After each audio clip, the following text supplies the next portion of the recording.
আমার মন সাক্ষী দেয়, প্রকৃতার্থেই যদি আমার আল্লাহর সন্তুষ্টির জন্য দয়াল নবীর মহব্বতে মাহফিল আয়োজন হয়ে থাকে গো, কাল হাসরের দিন আমার দয়াল নবী তোমাদেরকে সারা জান্নাতে যাবে না। প্রমাণ কি বাস্তবে? আসুন মেরাজ শরীফের আয়াতটা আপনি একটু আলোচনা করলেই বুঝতে পারবেন কত সুন্দর করে মেরাজের শিক্ষা আল্লাহ কোরআনে বলেন। কোরআনে পাকের 15 নাম্বার পারা, কোরআনের 17 নাম্বার সূরা, কত 17 নাম্বার সূরা, সূরাতুল ইসরা বা বনি ইসরাইলের প্রথম আয়াতে আল্লাহ বলতেছেন বিসমিল্লাহির রহমানির, সবাই পড়েন না, সুবহানাল্লাযী আসরা বিআবদিহি লাইলাম মিনাল মাসজিদিল হারাম ইলাল মাসজিদিল আকসা আল্লাহ আল্লাযী বারাকনা হাওলাহু লিনুরিয়াহু মিন আয়াতিনা ইন্নাহু হুয়াস সামিউল বাসীর। আর একটু মহব্বতে বলেন আল্লাহু আকবার। I request to all of you, not only I, whenever আমার নবীর যে কোনো একটা প্রেমিক আল্লাহর কোরআন থেকে তেলাওয়াত করবে, আপনারা জানেন ওয়ানাজ্জালনা আলাইকাল কিতাবা তিবিয়ানাল লিকুল্লি শাই, কোরআন এটা সাধারণ কোন অন্যান্য বইয়ের মতো বই নয়, এটা মহাসংবিধান, আমাদের মুক্তির গ্রন্থ, সমস্যার সমাধান, মহা শিফা গ্রন্থ, রহমত গ্রন্থ, যেটা যত পড়বেন শুনবেন গুনাহ মাফের ব্যবস্থা হয়ে যাবে, নেকির ব্যবস্থা হয়ে যাবে, আপনার মা বাবার কবরে সওয়াব রেসানির ব্যবস্থা হয়ে যাবে। এই জন্য যখনই আল্লাহর কোরআন থেকে তেলাওয়াত দেন আপনারা লাউড সাউন্ডে বলে দিবেন আল্লাহু আকবার। পারবেন না ইনশাআল্লাহ? বলেন ইনশাআল্লাহ। আল্লাহ তৌফিক দান করুক। প্রথমে আসেন খুব চমৎকারভাবে 1 নাম্বার শব্দটা খেয়াল করেন, আমার দিকে তাকান, গভীর আলোচনা শুরু হয়ে যাইতেছে। মেরাজ শরীফের আয়াতটা অন্য কোন শব্দ দ্বারা আমার আল্লাহ শুরু করলেন না, আল্লাহ শুরু করলেন সুবহান শব্দ দ্বারা, সুবহানাল্লাযী আসরা। এই সুবহান দ্বারা কেন শুরু করলেন? মুহাদ্দিসিনে কেরাম, মুফাসসিরিনে কেরাম অনেকগুলা বর্ণনা করেন। তন্মধ্যে আপনারা জানেন সুবহানাল্লাহ হলো, সুবহান হলো জিকিরের মধ্যে আলম। আমার বন্ধুরে, একবার যদি মহব্বতে আপনারা সুবহানাল্লাহ বলেন ইমানদারেরা, সাথে সাথে আসমান জমিনের মধ্যবর্তী স্থানটা নেকি দ্বারা ভরপুর হয়ে যায়। শুধু তাই না, শুনলে খুশি হবেন, একবার যদি ইমানদার ভাই বোনেরা মহব্বতে সুবহানাল্লাহর জিকির করেন, সাথে সাথে আমার আল্লাহ আপনার আমার জন্য জান্নাতের 8খানা দরজা খুলে দেন। এজন্য দিনে ও রাতে আজ থেকে যখন ওই সময় পান, অন্যের গীবত করবেন, মিথ্যা কথা কইবেন, রাজনৈতিক আলাপ আলোচনা খালি করবেন, সময়টা পাইলে একটু জিকির কইরেন। মনে রাখেন, একদিন কবরের মধ্যে চলে গেলে আফসোস করবেন, আহারে মুসাফির খানা দুনিয়াতে আরেকটু যদি বেশি আল্লাহর জিকির করতাম, আমি আরো বেশি আল্লাহর নিকটবর্তী হতে পারতাম। আমার বাবারা, এরপরে আসুন সুবহান দ্বারা কেন শুরু করেছেন তার হিকমত হাদিস শরীফ থেকে বলি।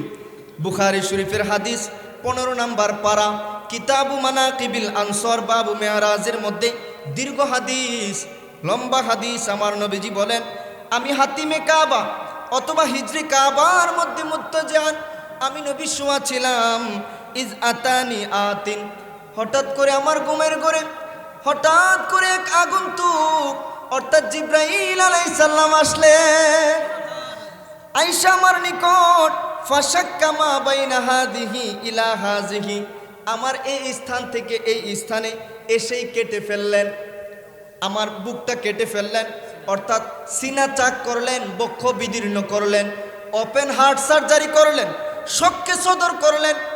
আপনারা প্রশ্ন করবেন, হুজুর এই তো সেদিন বিজ্ঞান হার্ট সার্জারি আবিষ্কার করেছে, 1450 বছর আগে তো এমন যন্ত্রপাতিও আবিষ্কার হয় নাই, তাইলে কেমনে আমার নবীর সিনা চাক হইল? কেমনে গো হার্ট সার্জারি কইরা আবার শিলাইলো? কেমনে কি করলো? আমাদের তো জ্ঞানে ধরে না। মুফাসসিরিন কেরাম বলেন, আরে দুনিয়ার মানুষ, তোদের জ্ঞানে ধরবে না সুবহান দিয়ে, জন্যই তো আমি আয়াত শুরু করেছি। তোরা দুনিয়ার বিজ্ঞানীরা তোদের science and technology, medical science কাজে লাগায়া 1400 বছর পরে হার্ট সার্জারি যে করা যায়, হার্টের চিকিৎসা যে করা যায়, এটা আবিষ্কার করবি। আর অনেক পরে 1450 বছর আগে আমার বন্ধুর মেরাজের মধ্যে আমি আল্লাহ ওপেন হার্ট সার্জারির ইন্ডিকেশন রেখে দিলাম। নারে তাকবীর, আল্লাহু আকবার, আল্লাহু আকবার। নারে গাউসিয়া। আমার বাবারা আপনারা হয়তো আবার প্রশ্ন করবেন, হুজুর আমার দয়াল রাসূল নিজেই তো ঈমান, নবীজিরে মাইনা হই আমরা মুমিন। আমার নবীজি হইল নিজেই ঈমান, আমার নবীরে মাইনা আমরা হই মুমিন। তাইলে নবীজির আবার কেন সিনা চাক করা লাগে? নবীজির আবার কেন কলবটা বের করে দোয়া লাগে? এইরকম প্রশ্ন অনেক সময় জাগে কিনা? ফথুল বারি শরহে বুখারীতে আল্লামা ইবনে হাজার আসকালানী রহমতুল্লাহ আলাইহি, উমদাতুল কারি শরহে বুখারীতে হানাফি মাযহাবের ব্যারিস্টার আল্লামা বদরুদ্দিন আইনি রহমতুল্লাহ আলাইহি, নিয়ামাতুল বারি শরহে বুখারীতে আল্লামা গোলাম রসুল সাইদি এমনিভাবে অনেকগুলো কারণ বর্ণনা করেছেন কেন আমার নবীর সিনা চাক হলো, ওপেন হার্ট সার্জারি হলো। মূলত প্রথমে যেই কারণটা বর্ণনা করেছেন, প্রত্যেকটা মানুষ সৃষ্টির সময় মা বাবার মিলিত পানি থেকে যখন 40 দিনে আস্তে আস্তে একটা রক্তের পিণ্ড হয়, তারপরে মাংসপিণ্ড হয়, তখনই আল্লাহ কুদরতিভাবে এমন একটা অংশ সেট করে দেন যেই রক্তপিণ্ডটার মধ্যে লোভ থাকে, হিংসা থাকে, অহংকার থাকে। আমার দয়াল রাসূলের প্রথমবারই যখন মা হালিমার গৃহে সিনা চাক ওপেন হার্ট সার্জারি হয়েছে, ওই অংশটা ফেলে দিয়া আমার দয়াল রাসূলের মধ্যে আল্লাহ তাআলা ইলমুল ইয়াকিন দান করে দিয়েছে। শুনলে খুশি হবেন, বিআসাতুন নবী, আমার নবীর নবুয়ত প্রকাশের সময় আবার যখন সিনা চাক হয়েছে, আল্লাহ তাআলা আইনুল ইয়াকিন দান করেছেন। মেরাজ শরীফের সময় আবার সিনা চাকের মাধ্যমে আল্লাহ তাআলা হাক্কুল ইয়াকিন দান করেছেন।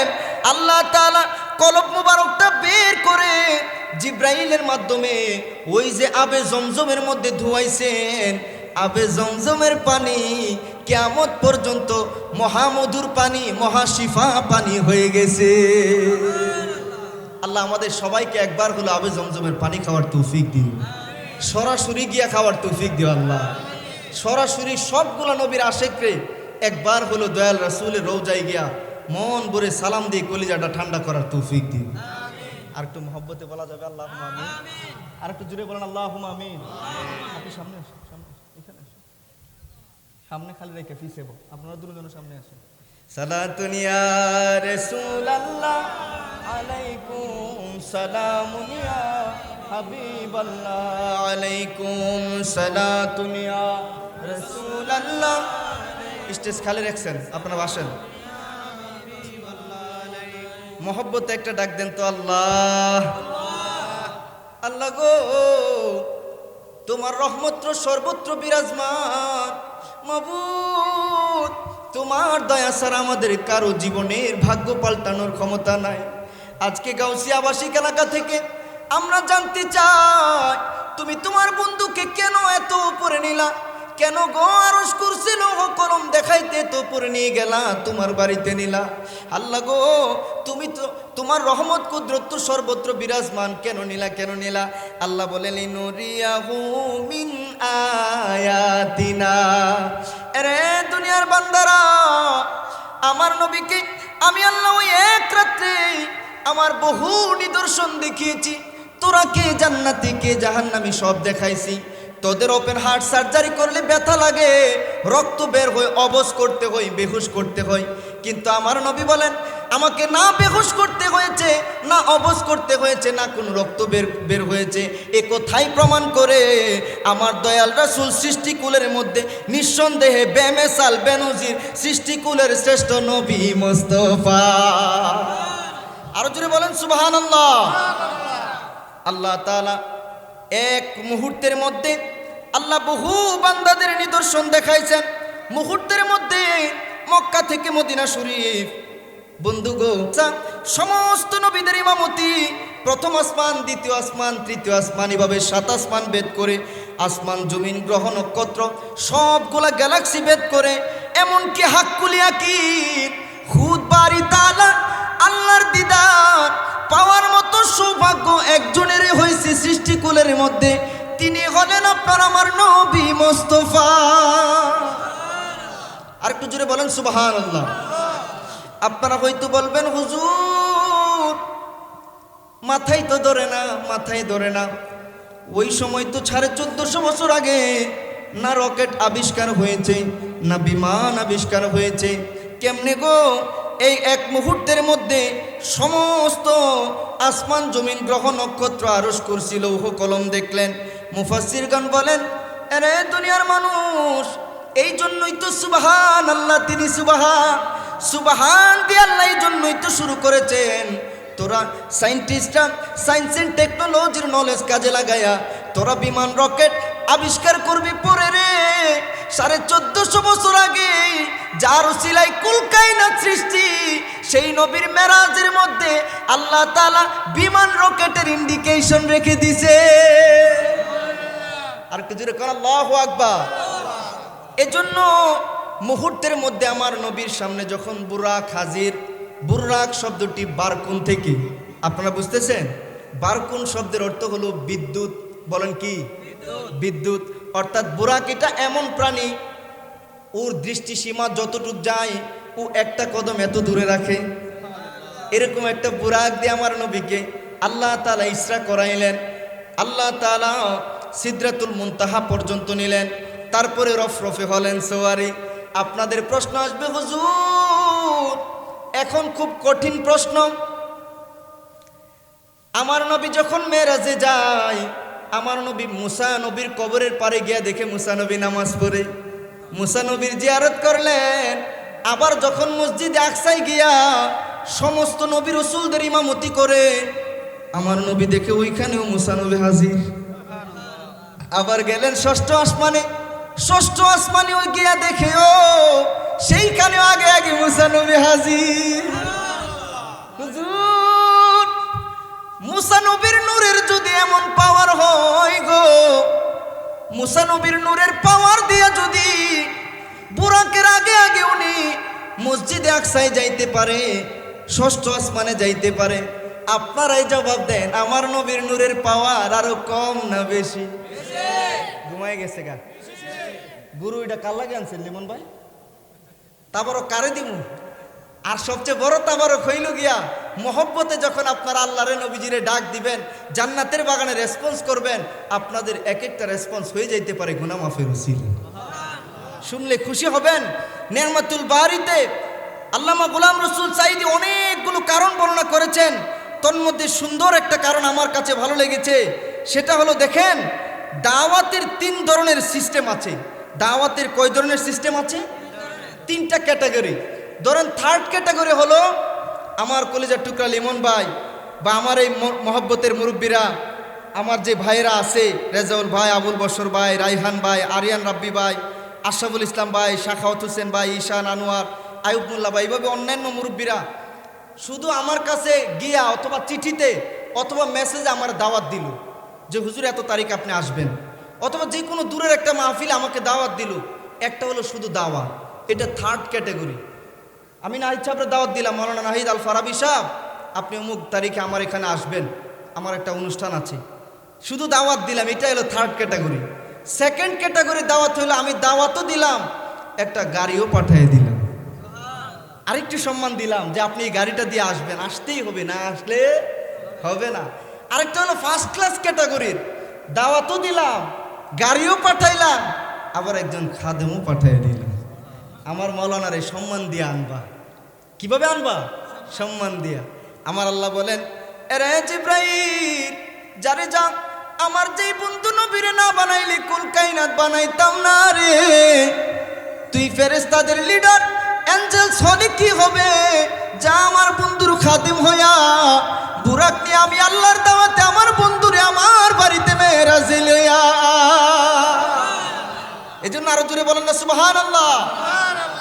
এজন্যই তো শায়ের বলেন, মেরাজে জান আল্লাহর হাবিব নিলেন খোদা তাআলা, সেই খুশিতে পড়েন সবাই দুরুদ সাল্লে আলা, সেই খুশিতে পড়ো সবে দুরুদ সাল্লে আলা। মেরাজে জান আল্লাহর হাবিব নিলেন খোদা তাআলা, সেই খুশিতে পড়েন সবাই দুরুদ। আরে গুপ্ত তত্ত্ব প্রকাশিতে আরে ডাকলেন আল্লাহ মেরাজেতে, আরে গুপ্ত তত্ত্ব প্রকাশিতে নিলেন আল্লাহ মেরাজেতে, সশরীরে করলেন মেরাজ, সশরীরে করলেন মেরাজ নবী কামলিওয়ালা, সেই খুশিতে পড়ো সবে দুরুদ সাল্লে আলা, সেই খুশিতে পড়ো সবে। আরে সিদরাতুল মুনতাহা সারি রফ রফে হলেন সওয়ারি, আরে লামকানে গেলেন তিনি নবী কামলিওয়ালা, বিনা পর্দায় প্রেমের আলাপ নবী কামলিওয়ালা, সেই খুশিতে পড়েন সবাই দুরুদ সাল্লে আলা, সেই খুশিতে পড়েন সবাই। আরে বাজার এমন একটা সম্মান আমার নবীকে আল্লাহ দিলেন, এটা তো খেলা শুরু মাত্র, হাসুরের মাঠে এমন সম্মান নবীর জন্য আল্লাহ সাজাইবেন, আপনি আমি না সমস্ত সৃষ্টিকুল ওই দিন বুঝতে বাধ্য হবে কে জান্নাতি কে জাহান্নামী, সব আল্লাহ আগেই জানতো। মূলত এই খেলাটা সাজাইছে, দুনিয়াটা সাজাইছে আল্লাহ আল্লাহর বন্ধুর শান মানটা জগৎবাসীরে বোঝানোর জন্য। কারণ প্রথম আসমানে যখন গেলেন, বুখারী শরীফের হাদিস প্রমাণ, জিব্রাইল নিজের পরিচয় দেই, গেট খোলা হয় না, নবীর সম্মানার্থে জিজ্ঞেস করা হয় আপনার সাথে কে, আমার নবীর নাম বলতে দেরি জান্নাতের সমস্ত আসমানের দরজাগুলা মুহূর্তে খুলে যেতে দেরি না। শুধু কি খুলে যায়, আহলান সাহলান মারহাবান বলে বলে সমস্ত ফেরেশতা কুল আমার নবীকে স্বাগতম জানায়। বনের পশু পাখি নবীরে চিনল, গাছপালা তরুলতা নবীরে চিনল, সমস্ত নবীদের সাথে দেখা, প্রথম আসমানে আদম নবীর সাথে দেখা, সালাম কালাম হলো, বড় মধুর আলাপ হলো। দ্বিতীয় আসমানে ঈসা আলাইহিস সালাম ইয়াহইয়া আলাইহিস সালামের সাথে দেখা, সালাম কালাম হলো, কথা হলো। তৃতীয় আসমানে ইউসুফ নবী, চতুর্থ আসমানে ইদ্রিস আলাইহিস সালাম, বলেন ইদ্রিস নবী। পঞ্চম আসমানে হারুন নবী, ষষ্ঠ আসমানে মুসা নবী, সপ্তম আসমানে হলো মুসলিম জাতির পিতা ইব্রাহিম নবী। সবার সাথে সালাম কালাম হয়ে এরপরে সিদরাতুল মুনতাহা, এরপরে কে, এখানেই তো মূল হাকিকত। ওরফানা লাকা যিকরক, আমার নবীর সম্মান, আমার নবীর জিকিরকে আল্লাহ কত বুলন্দ করেছে, এর অনেকগুলো তাফসিরের একটা তাফসির হলো আল্লাহ তাআলা সিদরাতুল মুনতাহা ভেদ করে এমন জায়গায় আপনার আমার নবীকে নিলেন যেখানে আল্লাহর নবী ছাড়া আর কেউ না, অর্থাৎ সমস্ত সৃষ্টির উপরে আল্লাহ নবীকে নিয়ে বুঝাই দিলেন আমার নবী মোস্তফার কদমের নিচে এখন গোটা সৃষ্টি জগৎ, গোটা সৃষ্টি জগৎ আমার মোস্তফার কদমের নিচে রে।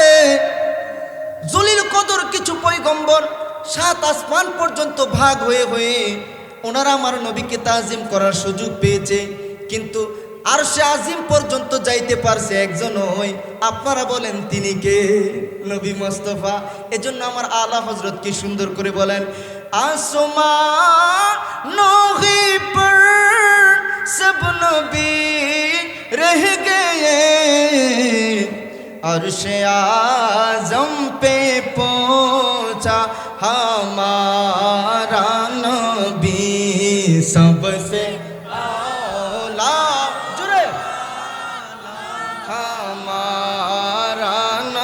নবী সবসে বালা আলা।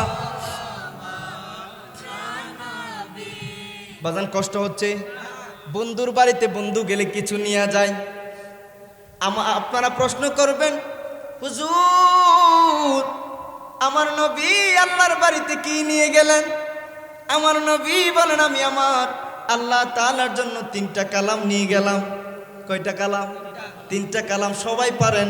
আত্তাহিয়াতু লিল্লাহি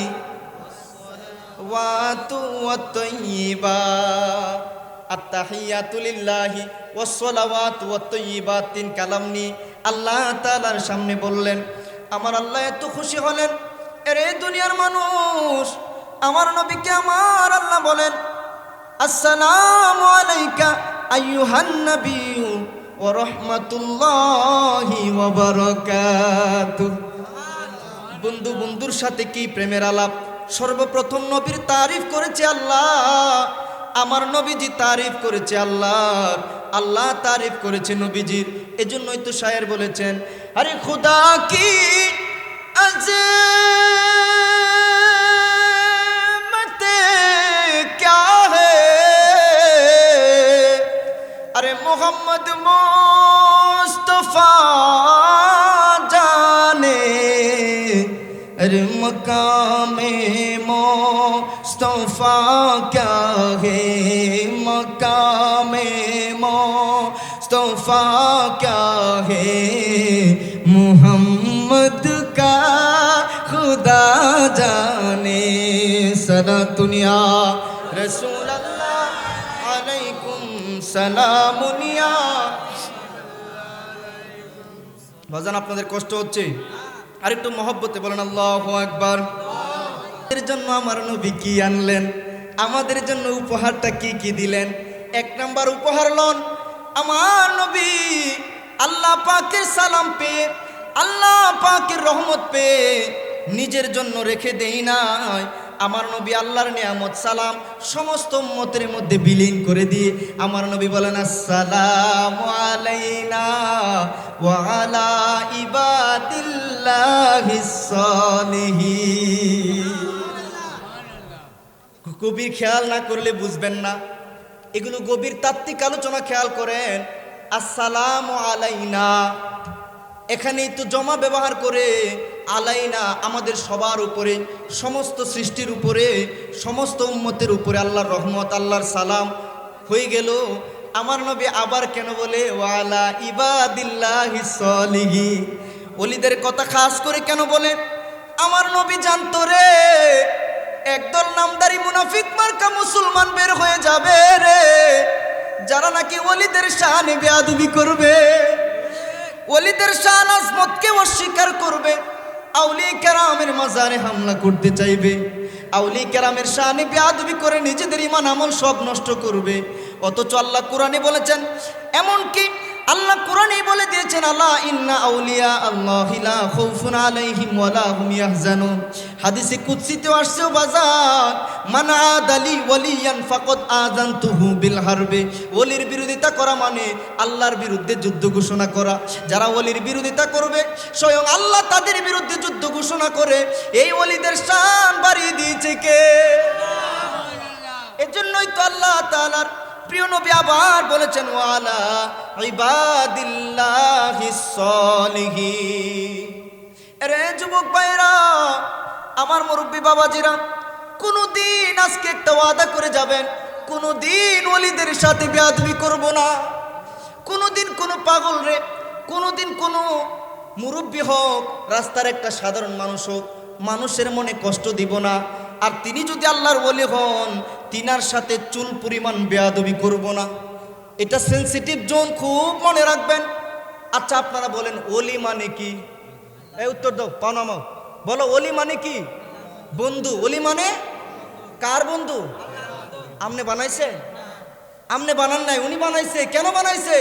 আপনি আমি যখন আড্ডায় ব্যস্ত, আপনি আমি যখন অন্যের গীবতে ব্যস্ত, আপনি আমি যখন রাজনীতি কালাপে ব্যস্ত, মজা মাস্তিতে ব্যস্ত, তখন আল্লাহর ওই কুতুবরা ব্যস্ত মাওলার প্রেমেতে। মৌলার প্রেম প্রচারে তারা ব্যস্ত। আপনি আমি যখন নাক ডেকে ঘুমাই, এরে দুনিয়ার মানুষ, তখন যারা ঘুমাই না মৌলার প্রেমে চোখের পানি ফালায়, আল্লাহর প্রেমে কান্দে রে। চোখের পানি ফালাইতে নফল ইবাদত মুরাকাবা মুশাহাদা করতে করতে ওনার আল্লাহর এমন কুতুব হন। হাদিসে কুদসি দ্বারাই প্রমাণ, আল্লাহ পাক এত ভালোবাসেন তাদেরকে, এত ভালোবাসেন যে তাদের হাত, তাদের চোখ, তাদের কান আল্লাহর চোখ হাত কান হয়ে যায়। মানে কি অর্থাৎ তারা এই জবান দিয়ে যেই দোয়া করে আল্লাহ তা ফিরাই না। আপনারা একটু জোরে বলবেন না সুবহানাল্লাহ। এজন্য আজকে এই বাংলার জমিনে আপনি আমি মুসলমান দাবি করতে পারতাম না, হয়তোবা আমার খাজা গরিবে নেওয়াজ 90 লক্ষ মুসলমান করেছে ভারত উপমহাদেশে। 360টা আউলিয়া সিলেটের জমিন থেকে এসে সারা বাংলাদেশ ছড়াইয়া দিল। বারাউলিয়া এসে রে, সুদূর আরব দেশ থেকে এক একজন এসে, মাঝভান্ডারের জমিনের আউলি কেরামগণ এসে, আমার শাহেন সেই শ্রীকুট সেই পাকিস্তান থেকে এসে ওনারা এই বাংলার জমিনে আমাদেরকে যদি এই জামিয়া আহমদিয়া সুন্নিয়া আলিয়া নুহের কিস্তি, এই কাদিরিয়া তৈয়বা সহ শত শত মাদ্রাসা, আমার তৈয়ব শাহ হুজুর যদি আমাদেরকে এসে এত কষ্ট করে আওলাদের রাসূলরা গৌসিয়া কমিটি না দিতেন, আমার মওজুদা হুজুর কেবলারা যদি এসে আমাদেরকে এইভাবে দাওয়াতে খায়ের না দিতেন, হক সিলসিলা না দিতেন, বলেন আমরা ঈমান আমল কেমনে রক্ষা করতাম? কথা বলেন। এজন্য ওলিদের বিরোধিতা করতে সাবধান। ওনারা ওলি হয়েছেন এমনি না, ওনারা মুরাকাবা মুশাহাদা করেছেন, আল্লাহ পাকের প্রিয় হয়েছেন, ওনারা দিনের জন্য কত কষ্ট করেছেন। আপনি নূর মোহাম্মদ সৌদাগর রহমতুল্লাহ আলাইহির জীবনী দেখেন, কত কষ্ট করেছেন। আমার হুজুর কেবলা খাজা গৌসে জামাত তৈয়ব শাহ হুজুর কেবলার কত খেদমত করেছেন। খেদমত করে করে উনি তাহাজ্জুদের সময় বারবার আমার দয়াল নবীজির দিদার পেয়েছে। এজন্য আপনি পারলে ওলিদের খেদমত করেন, আপনার তাকদির ঘুরবে, জীবন ঘুরবে। এক জমানা সোহবতে বা আউলিয়া বেহতরাজ সদ সালে তোয়াত বেরিয়া। বাজানো থাকতে বুঝেন, একদিন কবরে গেলে আফসোস করবেন, হাই রে নিজের পাও নিজে কুড়াল মারছি, কি করলাম। তখন আর আফসোসে আর কোনো কাজে আসবে। কারণ আমি আপনাদেরকে যে হাদিসটা বলতেছিলাম বুখারী শরীফের, এই হাদিস প্রমাণ করে যে সমস্ত আসমানের দরজা আছে, সমস্ত জান্নাতের দরজা আছে, আর সমস্ত আসমান জান্নাত সমস্ত রহমতের কল্যাণের বরকতের দরজার চাবি হলো আমার নবী মুস্তাফা। বলেন কে? নবী মুস্তাফাই। এজন্য আমার নবীজি মেরাজের রাত্রে কি দেখলেন, আসেন আমি আপনাদের কয়েকটা বর্ণনা শোনাই। বুখারী শরীফের 7047 নম্বর হাদিস। দলিলগুলা নোট করেন, রেকর্ড করে রাখেন, খুব মনোযোগ দেন। বিশেষ করে যুবক ভাইদের জন্য নসিহত শুরু, পর্দার অন্তরালের আমার মা বোনদের জন্য কিছু কথা। জান্নাতি জাহান্নামী সবাইকে আমার নবীজি দেখা শুরু করলেন। প্রশ্ন করবেন, হুজুর হাসরের পরে হিসাব নিকাশ হবে, তারপরে না কে জান্নাতি কে জাহান্নামী ডিক্লারেশন। আমার নবী আগেই কেমনে দেখলেন কে জান্নাতি কে জাহান্নামী? প্রশ্ন আসে কিনা? উত্তরও এই সায়েন্স অ্যান্ড টেকনোলজির যুগে, গ্লোবালাইজেশনের যুগে আমাদের জন্য উত্তর দেওয়া ভেরি ইজি হয়ে গেছে। আমরা ইউনিভার্সিটিতে আমরা যখন কোরআন অ্যান্ড সায়েন্স নিয়ে পড়াশোনা করেছি, আমরা তখনও জানতে পারছি। বর্তমান যুগে তো আরও সহজ। আপনারা খেয়াল করেন, টানেল হওয়ার আগে বা বড় কোনো বিল্ডিং করার আগে একদল ইঞ্জিনিয়ারকে আপনারা আনেন, যাদের নাম আর্কিটেকচারাল ইঞ্জিনিয়ার। খুব খেয়াল করেন, আর্কিটেকচারাল ইঞ্জিনিয়ার। ওরা আপনার বাড়িতে আইসা, এরে গৌসিয়া আবাসিক এলাকার মানুষ, দূর দূরান্ত থেকে আগত আল্লাহর বান্দারা রে, এখনো টানেল বানানো হয় নাই, এখনো বিল্ডিং বানানো হয় নাই। ওদেরকে আল্লাহ কি ব্রেন দিছে, কম্পিউটার দিয়া 3D দিয়া ওরা এমন ভিডিও বানায়, আপনাকে এমন ভিডিও দেখায় ইনডোর আউটডোর, যেন আপনি এটার ভিতরে হাঁটতেছেন, যেন আপনি একদম বাস্তবে দেখতেছেন। আপনার একদম অবাস্তব চিন্তাও মাথায় আসে না, এমনভাবে কুদরতি 3D দিয়ে ওনারা দেখায়। দেখা যায় বানানোর পরেও ঠিক একই রকম হয়েছে। আমার আল্লাহ বুঝাই দিলেন, আরে দুনিয়ার মানুষ, আমি আল্লাহর চাইতে বড় আর্কিটেকচারাল ইঞ্জিনিয়ার আর কে আছে রে? আমি আমার যেই বন্ধুরে না বানাইলে কুল কায়নাত বানাইতাম না। আমার বন্ধু নবীরে আমি আল্লাহ মেরাজ শরীফের রাত্রে তোদের সমস্ত এলেমের খনি দান করেছি, জান্নাতের চাবি দান করেছি, সমস্ত নিয়ামতের চাবি, সমস্ত জান্নাত জাহান্নামী কারা হবে সব কুদরতি 3D দ্বারা আমার বন্ধুরে দেখাই দিয়েছি। আর একটু জোরে কর আল্লাহু আকবার। আমার নবী হাঁটা শুরু করলেন, জিব্রাইল সহ হাঁটেন। প্রথমেই দেখে একটা দল বড় বড় পাথর দিয়া তাদের মাথাগুলো চূর্ণ বিচূর্ণ করে ফেলা হইতেছে। নাউজুবিল্লাহ বলেন না। নিজের মাথা নিজে ভাঙ্গে, অথবা অন্য আরেক লোক বড় বড় পাথর নিয়া তার মাথার মধ্যে আঘাত করে চূর্ণ বিচূর্ণ করে ফেলতেছে। মাথাগুলো একেবারে চূর্ণ বিচূর্ণ। আবার আর একটা পাথর আনতে গেলে আসার আগেই মাথা ঠিক হয়ে যায়, আবার চূর্ণ বিচূর্ণ করে। এত ভয়ানক আযাব, এত ভয়ানক আযাব। আমার নবী জিজ্ঞেস করলেন, রে নূরের ফেরেশতারা রে, এটা কে, এটা কোন লোক, এত কঠিন আযাব কেন তাকে দিয়ে হইতেছে? হুজুর, এটা হলো জমিনের ওই লোক যে আল্লাহর কোরআন শিখে কোরআন ছেড়ে দিয়েছিল। হুজুর, এটা হলো জমিনের ওই লোক যে ফজরের নামাজের সময় আল্লাহর আহ্বানকে উপেক্ষা করে নামাজ না পড়ে ঘুমায়া থাকতো। নাউজুবিল্লাহ বাড়ি দিয়ে কয়ে বাজানো। এখন এমন লোক আছেন কিনা জানি না, মাইকের আওয়াজ যতটুক যাইতেছে, আহারে ফজরের আজান মুয়াজ্জিন কত মধুর সুরে ডাকে, আসসালাতু খায়রুম মিনান নাওম। এই ডাক মুয়াজ্জিনের না, এই ডাক মূলত কার? এত মায়া করে ডাকে রে, এত মায়া করে ডাকে রে, আয় কল্যাণের পথে আয়, রহমতের পথে আয়। নামাজ পড়েন না, কোরআন পড়েন না, কোরআন শিখে অনেকে ভুলে গেছেন। সপ্তাহ যায়, মাস যায়, বছর যায়, কোরআন খুলেও দেখেন না, লজ্জাও লাগে না। এমন মানুষও হয়তো আছেন 10টা সূরাও পারেন না।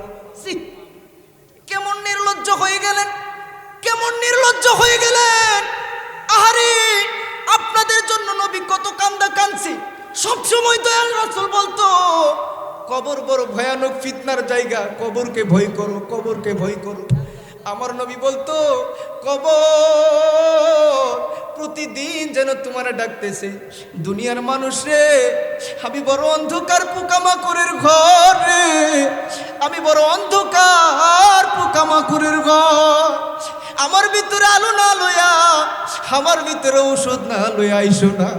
আলো হলো কোরআন, নূর হলো কোরআন, আর ঔষধ হলো নামাজ। বলেন আলো কি? কোরআন। বলেন আলো কি? আর ঔষধ কি? নামাজ। বলেন এই দুইটা জিনিস আপনারা, নামাজ কালাম আপনারা আঁকড়ে ধরতে রাজি আছেননি? দেখি তো কারা কারা রাজি ইনশাআল্লাহ। দুইটা হাত তুলে আল্লাহকে দেখান একটু কষ্ট করে। দুই হাত তুলুন সবাই মহব্বতে। জিন্দাবাদ, জিন্দাবাদ। আল্লাহ কবুল করুক, বলেন আমিন। বাবা, আরে বাবা জিরা রে, আমার ইমাম গাজ্জালী লিখেন, নামাজ কোরআন যদি ধরার নিয়ত করেন, আমার এই গাউসিয়া আবাসিক এলাকার মায়ের দোয়া কমিটি ভাইয়েরা, আমার গাউসিয়া কমিটির ভাইয়েরা, আমার কলিজার টুকরা যুবক ভাইয়েরা, পর্দার অন্তরালের মা বোনেরা, খুব খেয়াল করেন। দুইটা উপহার দিলাম, আঁকড়ে ধরলে লাভ কি? ইমামে গাজ্জালী লিখেন ওনার জীবনীর মধ্যে যে আমি একদিন ইশার নামাজ পড়ে ঘুমাইতেছি, আমি ঘুমের ঘরে, আরে বাবাজিরা, কোন দিন জানি আপনার আমার ভাঙ্গা করেও নবী আয়েশা দিদার দিয়ে আমাদেরকে ধন্য করে। আর কাগজ নেন, কলম নেন, লিখে রাখেন। সত্য করে বলতেছি, বুখারী শরীফের হাদিস, মান রাআনি ফিল মানামি ফাকাদ রাআল হক।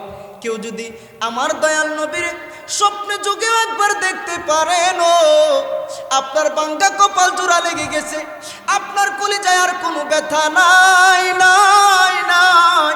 আপনি সত্য দেখেছেন, সত্য দেখেছেন।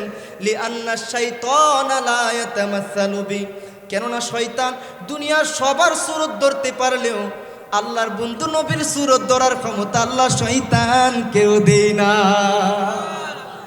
ইমামে গাজ্জালীকে আমার নবী ডাকে, রে গাজ্জালী, আয় আয়, আমি নবী তোর কাছে একটা খবর নিয়ে আসছি।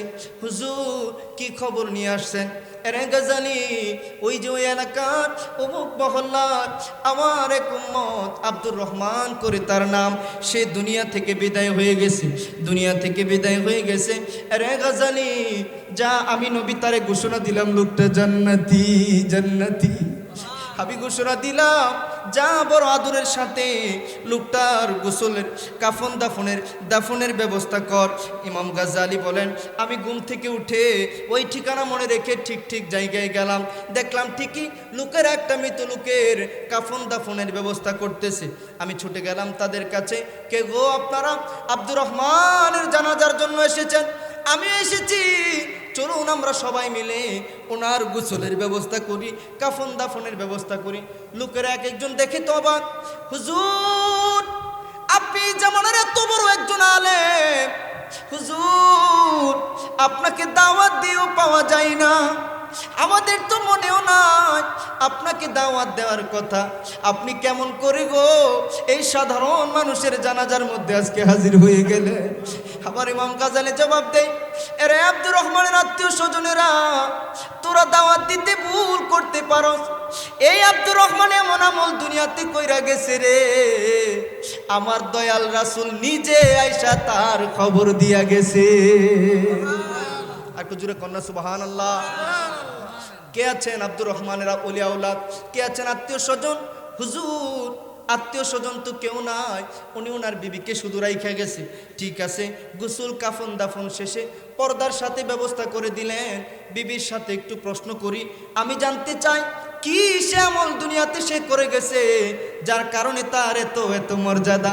খুব খেয়াল করেন, ইমাম গাজ্জালীর পর্দার অন্তরালে ওই আব্দুর রহমানের বিবি ইমাম গাজ্জালী প্রশ্ন করেন, ওগো মা, আপনার স্বামী কি আমল করতেন, কি আমল করতেন যার কারণে আমার নবী আয়েশা খবর দিয়ে গেছে আপনার স্বামীর ব্যাপারে?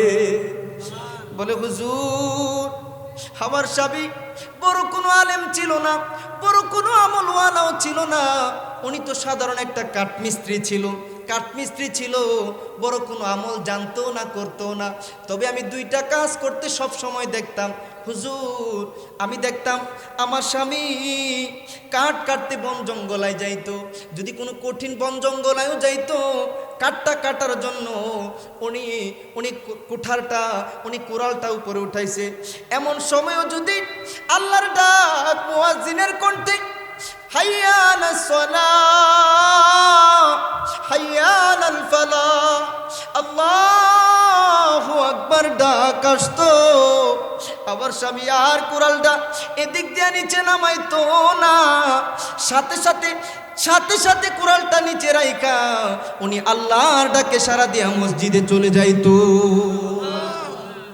মসজিদে চলে যাইতো, নামাজ পড়তো।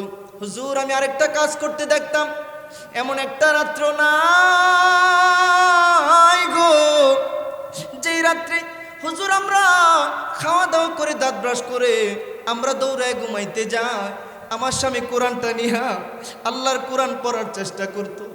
হুজুর শুদ্ধ করে বেশি কোরআন পড়তেও পারতো না, কিন্তু কোরআনটা খুলে মূলটা পড়ার চেষ্টা, ফালাক নাস পড়ার চেষ্টা, আল্লাহর কোরআনের 2-4টা পৃষ্ঠা পড়ার চেষ্টা। এমন একটা রাত্র না এইভাবে চেষ্টা করে উনি ঘুমাইতো না। ইমামে গাজ্জালী বলেন, মা এই আমল আমার আল্লাহ বড় পছন্দ করেছে, যার কারণে আমার দয়াল নবী নিজে এসে আপনার স্বামীকে জান্নাতি ঘোষণা দিয়েছে। এজন্যই তো বাবারা আমরা বলে থাকি, বাবারা ভালো হয়ে যান, মায়েরা ভালো হয়ে যান, সন্তান ভালো হওয়ার আশা করা যায়। আগেকার মা মহিলারা সকালবেলা দিন শুরু করতো না, কোনোদিন চুলায় আগুন দিত না, পানিতে চাউল দিত না, যতক্ষণ না নামাজ পড়ে সূরা ইয়াসিনটা না পড়তো অথবা সূরা রহমান না পড়তো, 2-4 পৃষ্ঠা কোরআন না পড়তো, ততক্ষণ পর্যন্ত তারা চুলায় আগুন দিত না, দিনের কাজ শুরু করতো না। এজন্য আল্লাহ তাদের গর্বে দিতেন কুতুবে জামান, বড় বড় ওলি আউলিয়া। আরে আমার খাজা মঈনুদ্দিন চিশতির জীবনী কত সুন্দর করে আমাদের আতাউর রহমান জুনায়েদ কাদেরী বলল। আমার মাওলানা এইচ এম নাহিদ আল ফারাবি আমাদের পাশের সেই মফজল মসজিদের পাশে যে তাজদারে মদিনা ইসলামিক ইনস্টিটিউট এই সুন্দর মাদ্রাসার প্রধান শিক্ষক, উনিও বলল কিছুটা। আমি আপনাদেরকে একটা ওয়াকিয়া বলি। খাজা গরিবে নওয়াজ, বন্দে নওয়াজ, এত বড় কুতুবেল আউলিয়া, এত বড় খাজা গরিবে নওয়াজ কেমনে হলো? একদিন যখন ওনার দাওয়াতে বহু লোক মুসলমান হয়ে গেছে, আল্লাহর দ্বীনের কালিমা পড়েছে, ওনার মনটা অনেক খুশি, অনেক খুশি। দেখেন আমার এক হুজুর বলতো, উলফত মে বরাবর হে ওফা, হো কে জফা হো, হর চিজ মে লজ্জত হে আগার দিল মে মজা হো। সুবহানাল্লাহ বলেন। শুনেন, দিলের মধ্যে মজা থাকলে দুনিয়ার সব কিছুই মজা লাগবে। একবার আপনি আল্লাহ রসুলের সাথে প্রেম করে দেখেন, আপনাকে একজন থাপ্পড় দিয়েছে হিসাবে আপনার ব্যথা লাগার দরকার, কিন্তু আপনার যেন কষ্টই লাগে নাই। আপনি বাড়িতে চলে আসছেন, যিনি থাপ্পড় দিয়েছে ওনার অবস্থা কি হইতেছে এক আল্লাহ ছাড়া কেউ জানে না। ওনার অবস্থা খবর হয়ে গেছে। এজন্য আপনি এত দৌড়ানোর দরকার নাই। আপনি সম্মান ইজ্জত দেওয়ার মালিকের সাথে প্রেম করেন, আপনি আমার নবীর সাথে প্রেম করেন। খাজা গরিবে নওয়াজ, এত এত মানুষ মুসলমান হয়েছে, আল্লাহর পাগল হয়েছে, উনি তো খুশি। আম্মা এমন এমন আমার জবানে আজকে আল্লাহ এত বরকত দিয়েছে, বহু লোক আমার হাতে মুসলমান হয়েছে। আমার খাজা গরিবে নওয়াজের মা এই কথা শোনা মাত্র একটা ডাক দিলেন, আরে বাবা মঈনুদ্দিন হাসান, আমি আল্লাহর কসম করে বলি, আজকে আমি বলতে চাই না, তারপরে তোরে আমি আজকে একটা সত্য ওয়াকিয়া বলি। তুমি মঈনুদ্দিনের জবানের বরকত এত বেশি না, তুমি যাই না রাইখো, এটা আমি মায়ের পবিত্র দুধের বরকত। বলে হুজুর মা এটা কেমন কথা, এটা কেমন কথা? বলে হ্যাঁ বাবা, তাইলে শোনো, আমি মা তোমার পেটে রাইখাই সব সময় ভালো স্বপ্ন দেখতাম, আমি মা সব সময় তাহাজ্জুদ পড়তাম, কান্নাকাটি করে দোয়া করতাম। তুমি দুনিয়াতে আসার পরে যেই 2 বছর তোমার দুধ পান করাইছি, এমন একটা দিন নাই রে বাবা যেদিন আমি একটা ডুব দুধ তোমারে বিনা ওযুতে খাওয়াইছি। আমি আল্লাহর কসম করে বলি, এটা আমি মায়ের পবিত্র দুয়ার বরকত, আমি মায়ের পবিত্র দুধের বরকত।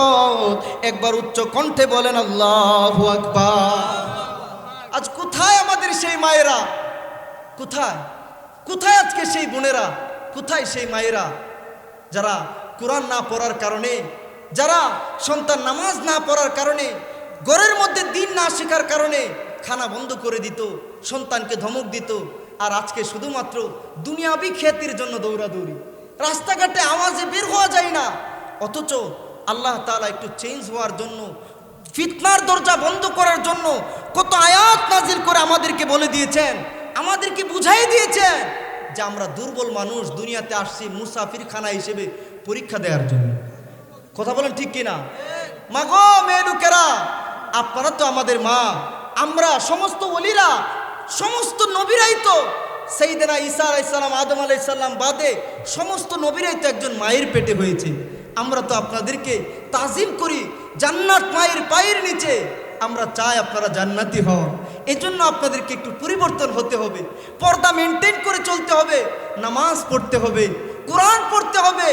গাছ ভালো হইলে এনে ফল ভালোর আশা করা যায়। কি কথা খারাপ বললাম? বা জানো, দুধ বালা হইলে এনে ঘি ভালো হওয়ার আশা করা যায়। যত রঙ্গই করেন, মনে রাখেন আপনি আমি দুর্বল মানুষ, আপনি আমি তো সেই মানুষ। রাত্রিবেলা কানের পাশে একটা মশা গুনগুন করলে ঘুমাইতে পারি না, পুরা ঘুম থেকে অনেকে তাকায়, তাড়াতাড়ি হয়তো বা একটু স্প্রে দেয়, অথবা কখনো কয়েল জ্বালায়, কখনো মশারি টানায়, তবু একটু ঘুমের এই 4-5 ঘন্টা ঘুমের একটু ডিস্টার্ব যাতে না হয় এই ব্যবস্থা করি। অথচ কবর নামক সেই পোকামাকড়ের ঘরে বছরের পর বছর অগণিত দিন কেমনে ঘুমাইব রে, একটু চিন্তা করলাম না। কবরের খবর তো আমরা লইলাম না। অথচ কবর এমন যেই জায়গায় যাওয়ার গাড়ি আছে, ফেরত আসার আর কোনো গাড়ি না। কতজনের মায়ের আব্বা চলে গেছে, কতজনের আম্মা জান চলে গেছে, যেই বাপ মার চেহারার দিকে একটু হাসি মুখে তাকাইলে, বাপ মা একটা মুচকে হাসি দিলে গড়ে বৈশা কবুল হজের সওয়াব হয়ে যায়। সেই কলিজার টুকরা 7 রাজার ধন বাপ মা কই গেল, কই গেল? আর তো বাপ খুঁজে পাইবা না, আর খুঁজে পাওয়া যাবে? এমন দরদি হারাইলে আর পাইবা না। এজন্য আমার নবীজি বলতেন, বুখারী শরীফের হাদিস 7047 নম্বর হাদিসটা আমি বলতেছিলাম, বাবারা হেদায়েতের নিয়তে এখন একটু গভীর মনোযোগ দেয়া লাগবে। আমার বাবারা একটু খেয়াল করেন, আমার নবীজি সাল্লাল্লাহু তাআলা আলাইহি ওয়াসাল্লাম বলেন, আমি আর একটু সামনে গেলাম, আমি দেখলাম হঠাৎ করে এমন একটা দলকে দেখলাম যে তারা যেন লোহার অস্ত্র হাতে নিয়ে লোকটার মুখের ভিতরে অস্ত্র গেড়ে দিয়ে একেবারে পিছন দিক পর্যন্ত ফেরে ফেলতেছে, চোখের ভিতরে অস্ত্র ঢুকিয়ে পিছন দিক পর্যন্ত কেটে ফেলতেছে, এমনিভাবে তার ঘাড় পর্যন্ত চিরে ফেলতেছে। বাজানো খুলে আবার যখন চোখের দিক দিয়ে ঢুকায় মুখের দিক দিয়ে ভালো হয়ে যায়, এমনিভাবে এত ভয়ানক শাস্তি চলতেছে। আমি জিজ্ঞেস করলাম, আরে ফেরেশতারা, এটা কোন দল এত ভয়ানক শাস্তি তার হইতেছে? হুজুর, এরা হলো জমিনের মিথ্যাবাদী। সকালবেলা ওইটা এমন একটা মিথ্যা কথা বলতো যা চারদিক ছড়ায়া পড়তো। এজন্য এই শাস্তি কিয়ামত পর্যন্ত তার হতেই থাকবে। জোরে বলেন নাউজুবিল্লাহ। আহারে, আজকের সমাজে মানুষ মিছা কথা কওয়ার একটা ফ্যাশন বানায় ফেলছে। মিছা কথা যেন গুনাই না। ইস, কত নির্লজ্জ মানুষ আমরা। অথচ আমার দয়াল রাসূল বলছে মিথ্যা কথা হলো গুনার মা, গুনার বাবা। একটা মেইন গুনাহ হলো, কবিরা গুনাহ হলো মিছা কথা। মনে রাখবেন, সমাজের অর্ধেক বিপর্যয় কমে যাবে যদি না খালি মানুষ মিছা কথাটা ছাড়তে পারে। কথা বলেন ঠিক কিনা? মিছা কথারে, একটা মিথ্যা কথারে ডাকতে আরো ১৭টা মিথ্যা কথা বলতে হয়। আজকে যুবকরা ধ্বংস হওয়া, যুবকরা নিজেরা নিজেদের পায়ে কুড়াল মারা, বড় ৩-৪টা কারণ। ওদিন বুখারী শরীফের হাদিসে মাওলানা নাহিদ সাহেব পড়েছেন, একেবারে প্রথম পারার শেষের দিকে কিতাবুল উজুর একেবারে শেষের দিকে একটা হাদিস পড়লাম। আমার নবীজি 2টা কবর পার দিয়ে যাইতেছে, এক কওমের কবরের পার দিয়ে যাইতেছে। আমার নবীজি বলেন, এই কবরগুলাতে আযাব হইতেছে, এই 2টা কবর আযাব হইতেছে। আমি ওই বেকুব ভাইগুলারে কেমনে বোঝাই? রাগ করবেন না, মুখ দিয়ে গালি দেওয়া ঠিক না। আমি আমার ওই ভাইগুলারে কেমনে বোঝাই যারা কয় আমার নবী আমার মতো? নাউজুবিল্লাহ। অথচ দুনিয়ার অল সায়েন্স এন্ড টেকনোলজি যেখানে ব্যর্থ, দুনিয়ার যত সায়েন্স এন্ড টেকনোলজির ইনভেনশন হবে, সবগুলো যদি কবরে সেট করে দেন, এক মুহূর্তের কবরের আযাব তার আবিষ্কার করতে পারে না। আপনি আমি জীবনেও কবরের আযাব খুঁড়লেও দেখবো না, কিন্তু আমার নবী তো সামনে যতটুকু ভালো দেখে, দেয়ালের পিছনে তার চাই তার বেশি দেখি। আমার নবী তো কবরের পার দিয়ে হাইটা যায়। আমার দয়াল রাসূল বলে, এই 2টা কবরে আযাব হইতেছে। হুজুর, কেন আযাব হইতেছে? আমার নবী বলেন, এই যে প্রথম কবর, এটার আযাব হইতেছে বড় কোনো পাপের কারণে নয়। অর্থাৎ সমাজের মধ্যে মানুষ এটারে বড় পাপই মনে করে না, মনে করে একবারে সাধারণ পাপ। কিটা? প্রস্রাব থেকে সতর্কতা অবলম্বন না করা, ডিলা কুলুপ ব্যবহার না করা। জিগাইলেই কহ হুজুর কাফুরটা নাফাক কাল্লাতে ফুরুন। মাওলানা ইচ্ছা, ওই যে 2টা ভাই দাঁড়ায় রইছে, আজান দিতেছে, মসজিদের দিকে যাই না, ডাক দেন। ডাক দিলাম, বলে হুজুর শরীরটা নাফা, কাফুরটা নাফা, ডিলা কুলুপ ব্যবহার করে না। আমার নবী বলেন, আহারে, ডিলা কুলুপ ব্যবহার না করার কারণে, প্রস্রাব থেকে সতর্ক না হওয়ার কারণে কবরে আযাব হইতেছে। নাউজুবিল্লাহ বলেন না, মাআযাল্লাহ। আমি আপনাদের পাও ধরে, ও মুসলমান ভাই বোনেরা, ডিলা কুলুফের ব্যাপারে সাবধান হয়ে যান। কঠিন কবরের আযাব হয় ডিলা কুলুফের কারণে। দ্বিতীয় যে কবরের আযাব হচ্ছে সেটা কেন? আমার নবী বলেন, এই কবরওয়ালা চুগলখুর ছিল, চুগলখুরি করতো। মানে বুঝেননি? মানে ওর ফেডের বাত হজম হইতো না যতক্ষণ না একজনের কথা আরেকজনের লাগায় ফেস না লাগাইতে পারতো। নাউজুবিল্লাহ বলেন না। এমন মানুষ তো বর্তমান সমাজ অক্ষরে নাই। আছে বলে আছে। এই যে আগে কইছি, সমাজের অর্ধেক বিপর্যয় আমরা কমাইতাম যদি আমরা খালি নিয়ত করি যে মুখটারে ফাতলা করতাম না। এই মুখ যার যত ফাতলা, হের কবরে আযাব তত বেশি হবে, সে জাহান্নামের পথে তত অগ্রসর হবে। আল মুসলিমু মান সালিম আল মুসলিমুনা মিন লিসানি ওয়া ইয়াদিহি আও কামা ক্বালা আলাইহিস সালাতু ওয়াস সালাম। আমি বলেন, আমার দয়াল রাসূল বলেছে, যার জবান থেকে, যার হাত থেকে অপর মুসলমান নিরাপদ না, অপর মানুষ নিরাপদ না, সে মুসলমানই না, সে মুসলমান না, সে আমার উম্মত না। আপনারা বুঝতেছেন? এজন্য এই মুখটার বড় দাম। বাজানো এত পাতলামি করার দরকার নাই। একজনের কথা আরেকজনের জীবনেও লাগায়েন না। কি দরকার আছে? কি দরকার আছে? আল্লাহ আপনারা অল্প সময়ের পরীক্ষার জন্য পাঠাইছে। দুনিয়াটা পরীক্ষার হল, সময় পাইলে একটু জিকির করেন, আস্তাগফিরুল্লাহ 100 বার পড়েন। হাদিসে আসছে, কোরআনে আসছে, যারা তওবা বেশি করবে তাদেরকে আল্লাহ এমন রিজিকে বরকত দিবে যা আপনি কল্পনাও করতে পারেন না। আর গুনাহ তো মাফ করে দিবেনই। সুবহানাল্লাহ। সময় পাইছেন, তওবা করেন, ইস্তিগফার করেন, জিকির করেন। আমি কিছু দোকানওয়ালাদেরকে আশেপাশে দেখি, ওনারা সময় পাইলে আলহামদুলিল্লাহ জিকির আজকার করে আমাকে ডাক দিয়ে একটা দোয়া লিখে দিতে শিখে। আমার এই আগ্রহ দেখলে কি যে ভালো লাগে। এটা উচিত। চেষ্টা করবেন দিনের পথে। আপনি যদি চেষ্টা করতে করতেও মরেন, আল্লাহ আপনারে মাফ করবো ইনশাআল্লাহ। বাজানো আল্লাহ গাফফার। হিসাব নিলে আল্লাহর কসম কেউ মাফ পাইতাম না। সবার গুনাহ বেশি। আর একটু চিন্তা করেন তো, আজকে একটু আমরা যে আল্লাহর নিয়ামত, বডির মধ্যে কোটি কোটি টাকার নিয়ামত, হাজার কম্পিউটারের চাইতে দামি ব্রেন, চোখ, কপাল, এত সুন্দর আকৃতি, এগুলো আল্লাহর নিয়ামত। আলু বাতাস খাবারগুলো আল্লাহর নিয়ামত খাইয়া আমরা যে তওবা করে বারবার তওবা ভঙ্গ করে এত গুনাহ করতেছি, এত নামাজ ছাড়তেছি, আহারে এত নাফরমানি করেছি। সবাই ইনশাআল্লাহ আল্লাহ তৌফিক দান করুক। আপনারা 5 ওয়াক্ত নামাজ পড়বেন, আল্লাহ তাআলা এই নামাজের মাধ্যমে আপনাদের মেরাজের ব্যবস্থা করবে। সুবহানাল্লাহ। হাসরের দিন আমার নবীর আশিকরা আল্লাহকে দেখবে, সেটাই হবে সবচেয়ে বড় নিয়ামত।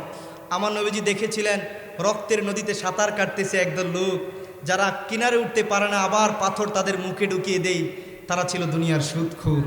এজন্য আমরা নবীর উম্মত, দয়াল রাসূল জান্নাতের মালিক হওয়ার পরেও পেটে পাথর বেঁধে উনি শিক্ষা দিয়ে গেছেন। অনেকে বলে নবীজি গরিব ছিলেন অথবা মা খাদিজার স্টাফ ছিলেন, এমন নয়। উনি হাত দিলে জান্নাতের খাবার আসে। উনি তো বরিস্তু মুআল্লিমান, সমস্ত গোটা জাতির শিক্ষক। উনি শিক্ষা দেওয়ার জন্য ওনার মূল্যবান সময়টা বিভিন্ন জায়গায় দিয়েছেন। মূলত উনি হলেন দুজাহানের বাদশা। বলেন, জুড়ে বলেন সুবহানাল্লাহ। এজন্য আমরা নবীর উম্মত, আমরা গর্বিত। আমরা আজ তওবা করব, জীবনে একবেলা কম খাবো, কিন্তু আজ থেকে আর কোনোদিন হারাম খাবো না ইনশাআল্লাহ। কারো টাকা মেরে খাবো না ইনশাআল্লাহ। বলেন ইনশাআল্লাহ। কারণ একদিন খুব কান্না করতে হবে, আল্লাহ আবার দুনিয়াতে পাঠাও, আর কোনোদিন হারাম খাবো না। প্রয়োজনে আমি আল্লাহ একবেলা কম খাবো, দুর্বলটা খাবো, কোনোদিন হারাম খাবো না, নামাজ ছাড়বো না, আমার নবীর গোলামি ছাড়বো না, নবীর সম্মান গাওয়া ছাড়বো না। সেদিন আর সুযোগ হবে? এজন্য দুনিয়াতে থাকতে বুঝেন। সেই বুখারী শরীফের 47 নম্বর হাদিসটা থেকে বললাম, আমার নবীজি চুলার মতো বিশাল একটা তন্দুর চুলা দেখেছেন, যেটার ভিতরে আযাব হচ্ছে, আগুন জ্বলতেছে। একদল বিবস্ত্র নারীদের, পুরুষদের। আমার নবীজি বলেন, এরা কারা? বলে, এরা হলো দুনিয়ার বেবিচারী নারী পুরুষ। বলেন নাউজুবিল্লাহ। আজকে পরকীয়ার বাজার রমরমা। আজকে অশ্লীল নাটক, সিনেমা, বিভিন্ন গান প্রচার করে আমার যুবক যুবতী ভাইগুলো ফ্যাশন মনে করতেছে, গুনাই মনে করতেছে না। মোবাইলটা হাতে নিলে একটা গান শেয়ার করে দে, যুবতী মেয়ের ছবি শেয়ার করে দে, বোনের ছবি শেয়ার করে দে। তোমরা কি দেখো না আমেরিকায় ধাউ ধাউ করে আগুন জ্বলে? মনে রাখো, আল্লাহ ধরে ধরে ধরে না, ধরলে কিন্তু ফাহেশা প্রচার বন্ধ করো। আল্লাহ কোরআনে বলে দিয়েছেন, ইন্নাল্লাযীনা ইউহিব্বুনা আন তাশিআল ফাহিশা ফিল্লাযীনা আমানু লাহুম আযাবুন আলীমুন ফিদ দুনিয়া ওয়াল আখিরাহ। সূরা নূর শরীফের আয়াত 24 নম্বর পারা, 18 নম্বর পারা, 24 নম্বর সূরা। এই আয়াত প্রমাণ করে যারা ফাহিশা প্রচার করতে চায় তাদের জন্য দুনিয়াতেও লাঞ্ছনা, আখিরাতেও মহাশাস্তি রাখছে কে? আল্লাহকে ভয় করো, আল্লাহকে ভয় করো। আল্লাহর ওয়াস্তে মোবাইলের মিসইউজ থেকে বাঁচো। আল্লাহ আমাদের তৌফিক দান করুন। হাফ প্যান্ট কেউ পরবেন না যুবক ভাইয়েরা। হাফ প্যান্ট পরা মানে আপনি টাকনুর নিচে কাপড় পরা, অথবা হাফ প্যান্ট পরা মানে যতক্ষণ আপনি এই হারাম কাজটা করতেছেন আপনার আমল নামায় গুনাহ লেখা হচ্ছে। আর এটা কতটুকু নির্লজ্জ বেহায়া মানুষের কাজ। দয়াল রাসূলের উম্মত আপনি হয়েছেন, দুজাহানের বাদশা নবীর উম্মত। আপনার তো ইমানি গায়রত থাকবে অনেক বেশি, যে আমি জীবন দিব, ইমান দিব না, চরিত্র নষ্ট করব না, এমন হওয়া উচিত ছিল। আপনারা হাঁটুর নিচে টাকনুর উপরে প্যান্ট পরবেন, সবাই ঢিলাঢালা কাপড় পরবেন। আর যদি জান্নাতে যেতে চান দায়ুস হবেন না। বলে হুজুর দায়ুস কারা? যারা নিজেরা আমল করে বউরে বাজারে পাঠিয়ে দেয়, মেয়েরে বাজারে পাঠিয়ে দেয়, এমন টাইট ফিট রং বেরঙ্গের কাপড় পইরা। মানুষের ইমান চরিত্র রক্ষা করা বড় কঠিন। দায়ুস হবেন না, দায়ুস জান্নাতে যাবে না। আল্লাহ আমাদেরকে হেফাজত করুক, বলেন আমিন। মা বোনরা পর্দা করবেন, ছেলেরাও চোখের পর্দা করবেন। আল্লাহ তাআলা আমাদেরকে গায়রতওয়ালা ইমানদার হওয়ার মতো তৌফিক দান করুন। আমি আমার উস্তাদ থেকে বেয়াদবি ক্ষমা চেয়ে নিচ্ছি। আমাদের মায়ের দোয়া কমিটি এবং এই গাউসিয়া আবাসিকের যে ভাইয়েরা প্রথম বার্ষিক মাহফিলটা করছে, সৈয়দ শাহ রহমতুল্লাহ আলাইহি এবং পবিত্র মিরাজুন নবীর স্মরণে উস্তাদজি খাস দোয়া করবেন ইনশাআল্লাহ এই মাহফিলটা যেন ওরা ধরে রাখতে পারে। আল্লাহ এই মাহফিলটা যেন তাদের এবং তাদের মুরব্বী যারা কবরে চলে গেছে সবার নাজাতের ওসিলা করে। আল্লাহুম্মা আমিন। ভুল ত্রুটি যেন মাফ করে। আসসালামু